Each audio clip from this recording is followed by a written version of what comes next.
kayo po ay nireklamo na sa korte ng serious illegal detention, pagmamaltrato laban kay LV. Totoo bang minamaltrato niyo siya? Hindi po totoo yun, sir. Ipaliwanag ko po sa inyo lahat. Kung mula nagsimula na dumating siya sa amin. Oo. Dumating siya sa amin noong 2020. September pa yun. Tapos 2020. 2020, hindi ba 2017? Ito pong kanyang ebidensya. 10 years na pong nawawala si LB, sabi ng pamilya niya. Ang kwento ni LB sa amin, nanggaling siya ng Oriental, nagkaroon siya ng asawa ko sa Oriental. Tapos po ang sabi niya, yung asawa niya lasinggero, binubugbog siya, tumakas siya, buntis siya, nakunan daw siya. Yun ang kwento po sa amin. So sa madaling sabi, dinala siya sa akin. Pagdala sa akin, hindi namin alam na may something na siya sa utak niya na, kasi iba na yung pinagagagawa niya. Di mga ano po, mga siguro ay mga 2 weeks pa lang, kasi nagtsatsanggit kami dito sa barangay 6 noon. Ninakawan niya na ako ng 12,000, 12,000. Ngayon, pinapaalis ko na po siya noon. Sabi ko, kung ganyan din lang ninakawan mo ako na ganyan. Kasi tiwala mo gagawin sa kanya. Binigay ko sa kanya yung sobrang tiwala na siya na hawak ng susi ng tindahan ko. May record po ba yung pagnanakaw sa barangay? Meron po siyang walang record sa barangay pero may promissory note siya sa akin. Kasi ang ginawa ko, sige, para hindi ka na, kumbaga ang akin po, kasi ganito sir, bago siya pumasok sa akin, yung mag-itlog na EBH na truck, pumunta sa akin si John Paul. Ang sabi sa akin ni John Paul, ate, ang record niya sa San Jose, puro pagnanakaw. San Jose? San Jose? Occidental. Ngayon sabi ko, ano ko sa akin, kasi nakapasok siya. Medyo may tama yung utak niya, bago paalisin ko dito sa amin. Sabi siya si Silo.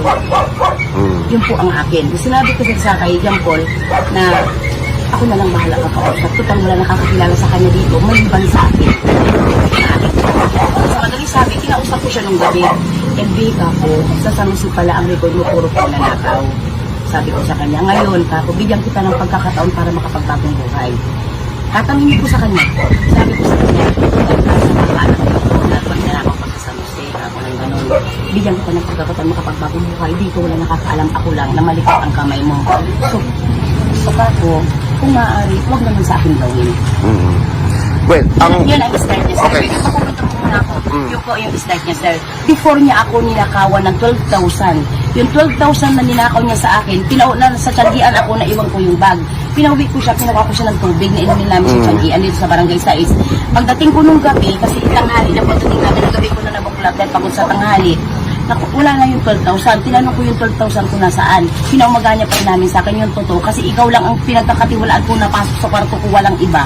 Okay. Sabi ko sa kanya. Ngayon po ma'am, kung nagnakaw siya, bakit niyo pinakulong? Bakit hindi niyo na pinaalis? Ay, ako po, sabi niya, ate, i-didak mo na lang sa sahod ko. Ay, ako po bilang tao. Kasi dati po sa inyo, tatalitin po ako. Di ang ginawa ko sa tanggaro, sige kako, ikaltas ko na lang sa sahod mo ng unti-unti. Sa mo din na nakawin pera, binigay ko dun sa kaibigan ko. Would you imagine na yung nagpasok sa kanya, doon niya daw binigay yung 12,000. Tinanong naman namin yung babae, sabi hindi. Pero sa palagay ko doon niya binigay kasi, ang nakita kong kinasusunod, hindi naman ganun yung palagay natin. Okay, ang tanong ko po, bakit siya binubugbog ninyo daw po? Hindi po siya binubugbog dito, wala nagbubugbog sa kanya. Kung may nagbubugbog sa kanya, yung mga kasama niya, nag-aaway-aaway sila. Then, kasi doon po sila sa area na yun, tapos nakakandado yan. Diyan, hindi ko naman alam kung ano nangyayari sa kanila. Wala nagkaroon siya ng karelasyon. Hindi namin alam, nagkaroon siya ng relasyon na taga Santa Cruz. Ay, yung bata ay 20 years old. Lalaki? Lalaki po. Tomboy sabi niyo? Hindi po tomboy, sir. Babae. Meron po siya kasama dito, ipatawag ko po yung mga kasama niya para kayo din